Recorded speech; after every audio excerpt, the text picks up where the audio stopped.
Hello, everyone. You heard it right. Capitalism is dying. Okay, how did I come to this extraordinarily, you know, uh, rapturous conclusion here? Not a lot of people know this about me, but I sometimes have what might best be described as clairvoyance, prophetic sort of experiences. Um, you know, you don't have to believe that. It doesn't really matter to me. It's neither here nor there. I mean, suffice to say, around the start of 2019, I was with some friends and I had a kind of funny turn. And as I sort of coming out that funny turn, I just started saying, capitalism ends beginning of 2020. Okay. And that's what happened basically, and people were there. They distinctly remember it. Now, what happened at the beginning of 2020 was that the oil prices went into negative for the first time in history due to the coronavirus outbreak. Um, Businesses started going under left, right, and centre. They started being bailed out by the government. Much of the normalcy of, well, supposed normalcy of everyday life under capitalism started grinding to a halt. And since then, we've been in this kind of limbo, and we don't really know when it's going to end or what the world's going to be like when it does end. Now, some of you might say, okay, is that really the end of capitalism? You can still go to a shop and buy something most of the time.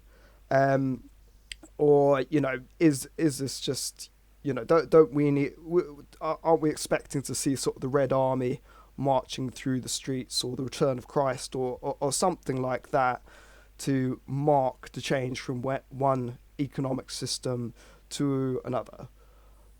Well, that's not really, how massive changes have usually taken place, right? So, fall of the Roman Empire, for instance, took hundreds of years. I think capitalism is going to be, grinding to a halt quite a lot more swiftly than that, but still, um,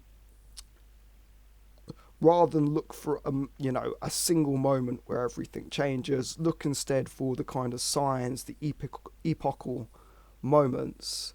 And I think that the oil price going negative is something that's going to be look back in future years and go, well, that seems to be the time when everything changes. So, this is of course raising lots of questions. People have been feeling that capitalism has been not working very well for quite a long time, and for some people, myself included, that's kind of a good thing. When capitalism is not working well, things in some ways are getting better. There's more opportunities for doing things in a different way. We still, I don't think, really have a very clear idea of what's coming next, though I think that some of the big movements which are around at the moment, give us some clues. Um, like the environmentalist movement, for instance. I can't see a change to a post-capitalist future being something that completely forgets about, the environmental crisis we're in. That's going to be very important. Um, but it's worth sitting down and taking stock at the moment about what actually it means to live under capitalism. There's a lot of economists who've written about, in quite abstract terms, what a capitalist society is. Some people think it's just a society where you can buy and sell things. Well, if it was that, then you would say pretty much that capitalism has been around for tens of thousands of years, because if you look, you can find trade, you can sometimes find currency, clearly, some sort of commerce going on. No, capitalism in the sense of what has arisen in the last 300-400 years is where society and the life of the individual are really determined by the market and the flows of capital. So I'll give you an example. Say a new piece of technology comes out, say it's a new phone, and it's a lot faster on the internet than anything else. Living in a capitalist society, you know that having this product, this consumer item, is going to determine how you perceive the world and how you live your life, and it's going to change things for you. It's going to change how you yourself are perceived.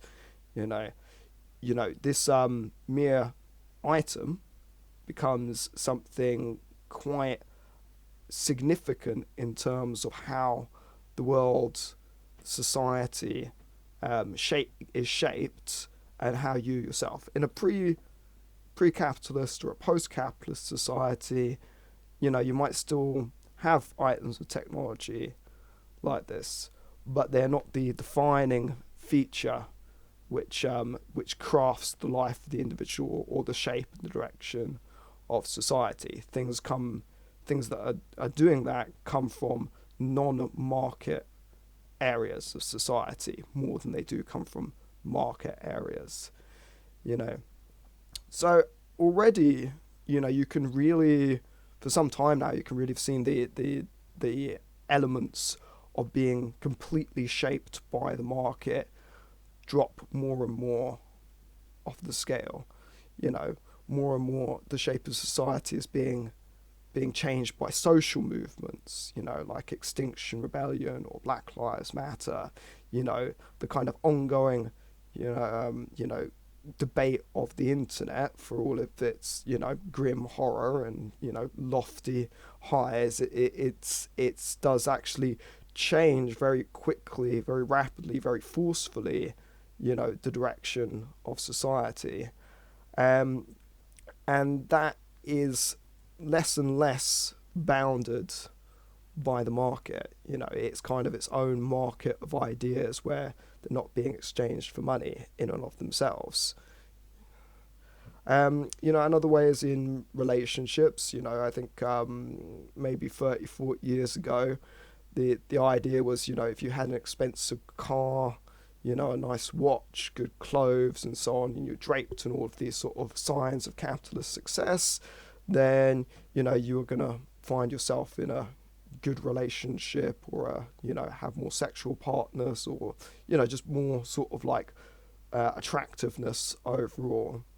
And more I see people kind of, moving away from that into, where people are looking for something a bit more relaxed and calm from people, something a bit more like about their uniqueness and charm. Certainly these attitudes towards relationships are changing subtly and over time. Like I said before, don't always be looking for these big rupturous changes, because Western society in particular really, really likes these. We even do our dating system on, before Christ, after Christ, so like literally split the entirety of time into, one side, the other side, and this rupturous point in the middle. That, I think, is a kind of distortion of thinking. And yet we have this thing about the oil crash, to set our Western minds as a marker to. I don't think that capitalism is ever going to restore itself to the way it was before, and thank God. We do have serious questions about what's coming next, and at a certain point you cross the threshold in which you start to say things that we couldn't even think of before, things that were unimaginable, now start to be not only imagined but a reality.